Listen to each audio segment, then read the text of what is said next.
Hey YouTube, we're back rambling in the bramble, and today I want to discuss retirement and my choice of retirement. And just to give you a little background, I've been retired for almost exactly 2 years. It was September of, no, July of 2022. And I had been thinking about it for some time.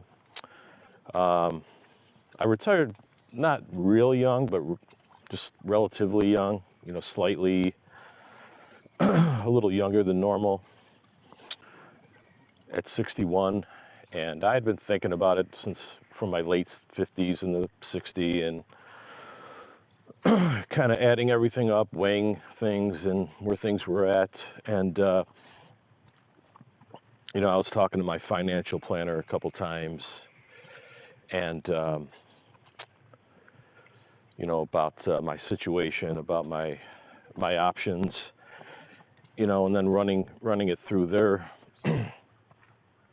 software and running through their modeling, things look pretty good. So I decided to pull the trigger a couple years ago, and so far it's been a great move. A lot of people will ask, like, what do you do in retirement, or don't you get bored or whatever? No, I haven't gotten bored. I think it depends on, you've got to have things to retire to. But some of the reasons why is, I've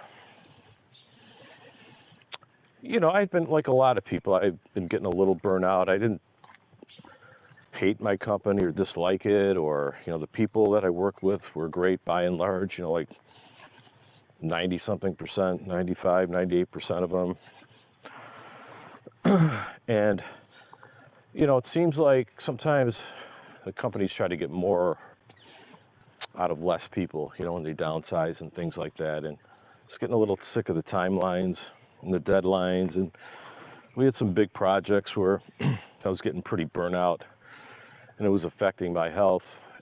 And I saw it affecting other people's, as well. And, seeing people taking leaves of absence, some of them getting sick, some of them passing away. I mean, there could be different reasons, but stress,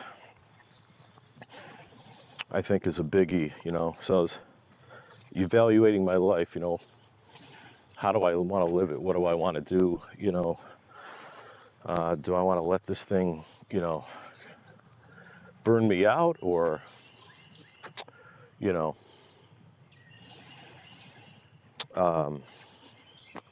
to do it while I'm young, retire when I'm young, being able to take part in a lot of activities, while I'm still young, so I did it. And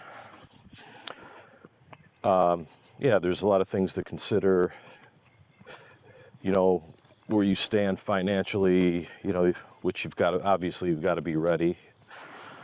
Your retirement is savings is where you want it to be. And, I felt okay with that. Healthcare is a biggie. Healthcare is a big piece, and which holds a lot of people back, rightfully so. It's a legitimate concern. And, initially I had used this Cobra, which, you keep your employer-based insurance, but it's like way more expensive. It was costing me over $600 a month. So then somebody recommended a healthcare consultant locally here, which helped me with the New York State of Health. It's part of the Affordable Care Act. And he hooked me up with on the New York State of Health, and saved me about $400 or so. So, because I'm still, right now, I'm about 2 years out from Medicare. So I had to think of something, which is, New York State of Health, or Healthy New York, makes it affordable at least, so I'm set there, checked off there. And then one of the most common questions, like I was saying, like, it's really common, and it's I understand why people ask, what do you do? Don't you get bored? But no, you really have to have stuff to retire to, you know, a purpose, a lot of hobbies and interests. And yeah, there's a lot of things I like to do, like hiking here.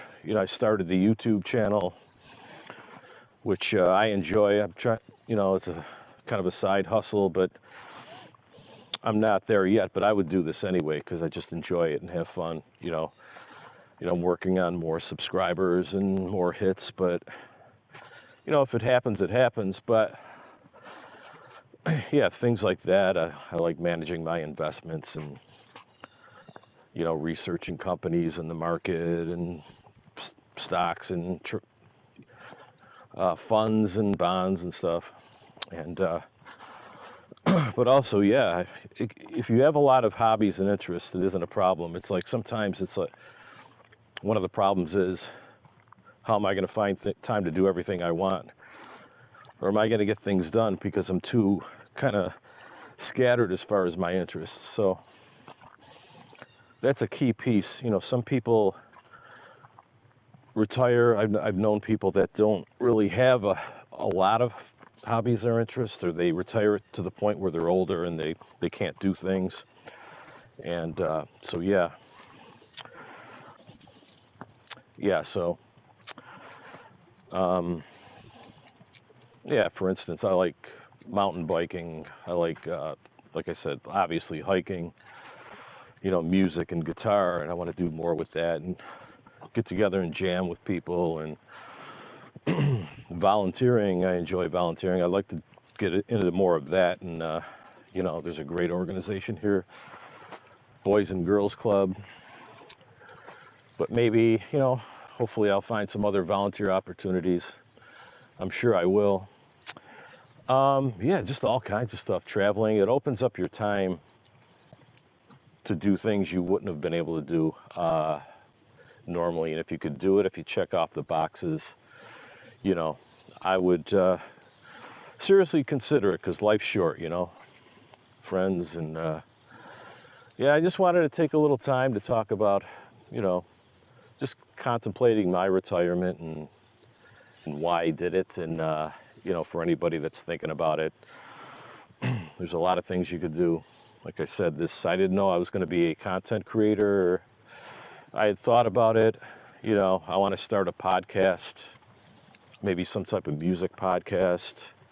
I mean, the sky's the limit. One of the things I want to mention is the last 2 or 3 years before I retired, let me get into a little more light here.